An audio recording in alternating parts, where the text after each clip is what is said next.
Residential વિસ્તારમાં Sycon કામગીરીથી રહેવાસીઓ પરેશાન. વડોદરા શહેરના શિવાલય જય શ્રી હરિ પાસે આવેલ પ્રથમ બેઠક સહિતની 3 થી 4 સોસાયટીના રહેવાસીઓ છેલ્લા કેટલાક દિવસોથી ભારે તકલીફનો સામનો કરી રહ્યા છે.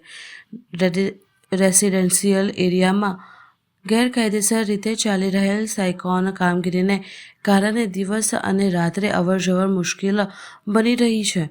સાયકોન સાથે સંકળાયેલ લોકો રોડ વચ્ચે જ ભારે વાહનો પાર્ક કરી દેતા ટ્રાફિક વ્યવસ્થા બગડી રહી છે.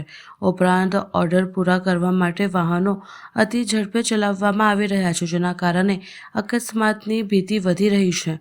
એક સ્થાનિક રહેવાસી જણાવે છે કે આજે તેઓ ગંભીર અકસ્માતથી બચી ગયા હતા. રહેવાસીઓનું કહેવું છે કે આવી પ્રવૃત્તિઓ રેસિડેન્શિયલ વિસ્તારમાં માન્ય નથી અને તે ઇન્ડસ્ટ્રીયલ એરિયામાં જ થવી જોઈએ.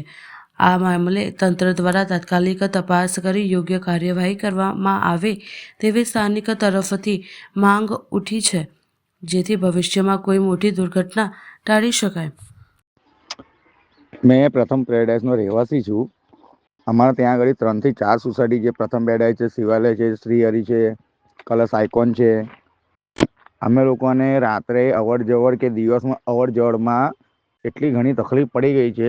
આ લોકો રોડ વચ્ચે જઈ તે જગા પર ગાડીઓ પાર્ક કરી દે છે અને એ લોકો ઓર્ડર મારવા માટે એટલી સ્પીડમાં ગાડીઓ લઈને આવે છે, જેથી કરીને એટલા ભયજનક એક્સિડન્ટ થવાની સંભાવના છે. અને આજે મેં ખુદ મારો એક્સિડન્ટ થતાં બચી ગયો છું. તો પ્લીઝ મહેરબાની કરીને આના પર કોઈ એક્શન લો, આના પર કોઈ તંત્ર આના પર કોઈ કાર્યવાહી કરો. કારણ કે રેસિડેન્સી એરિયાની અંદર ઇન્સ્ટામાર્ટ હોતું નથી. ઇન્સ્ટામાર્ટ ઇન્ડસ્ટ્રીયલ એરિયાની અંદર હોય છે, રેસિડેન્સી એરિયામાં નથી હોતું. અને આ લોકોએ રોડ વચ્ચે જ રેસિડેન્સી એરિયાની અંદર નાખી દીધું છે, જેનાથી આજુબાજુના રહેવાસીઓ બધા હેરાન પરેશાન થાય છે અને કશું કહેવા જઈએ છે તો એ લોકો દાદાગીરી કરે છે.